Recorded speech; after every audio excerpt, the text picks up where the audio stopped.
Hell,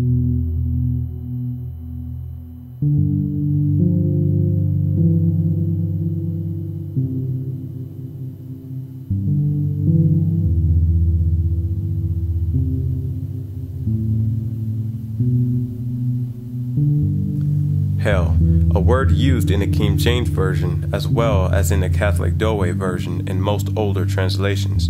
The word hell is said to translate the Hebrew Sheol and the Greek Hades. In the King James Version, the word hell is rendered from Sheol 31 times and from Hades 10 times.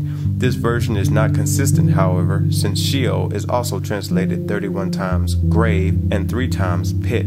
In a Douay version, Sheol is rendered hell 64 times, pit once, and death once. It is in fact because of the way the word hell is understood today that it is such an unsatisfactory translation from these original Bible words. The Webster's Third New International Dictionary defined hell as to conceal. The word hell is thus originally conveyed no thought of heat or torment, but simply of a covered over or concealed place. For example, in the Old English dialect, the expression helling potatoes meant not to roast them, but simply to place the potatoes in the ground or in a cellar. It has been a common teaching that souls of the wicked persons undergo eternal torment after death in a fiery hell. But we should note, as brought out in Ezekiel chapter 18:23, Yahweh is a God of love and does not even want to see the wicked person die, let alone be eternally tortured. So where did these teachings originate from? The idea of hell of torment stems from ancient Babylon. It is also found in religious teaching of ancient Persian and Phoenicia. There are many variations in detail of hell, but hell as conceived by Hindu, Persian, Egyptian, Grecian, Hebrew, and Christian theologians are basically the same. Though most religions of history taught of a fiery hell, their teachings have differed as to its purpose. For example, Roman Catholic teaches hell is a state of punishment for those who die unrepentant in grave sin and will suffer eternally. However, Hindus and Buddhists teach that hell is a place of purification and that a person who goes there may have a rebirth, rarely as a human, after his evil karma have been burned up. Now, coming from the Bible, we should understand that Jesus' teachings about hell are far from what is interpreted as hell today. We can see Jesus associated fire with Gehenna. See Matthew chapter 5:22, Matthew chapter 18:9, Mark chapter 9:47 through 48, as did the disciple James. See James chapter 3:6. Here, Jesus used Gehenna to represent total destruction resulting from adverse judgment by Yahweh, meaning no resurrection to life being possible. See Matthew chapter 10:28, Luke chapter 12:4 and 5. The scribes and Pharisees as a wicked class were denounced as subjects for Gehenna. See Matthew chapter 23:13 through 15 and verse 33.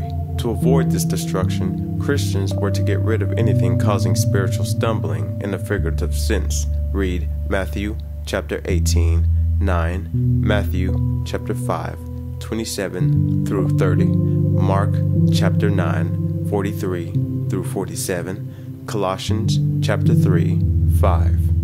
Now, in Isaiah chapter 66:24, Jesus described Gehenna as a place where maggots never die and fire not being put out, as did in Mark chapter 9:47 and 48.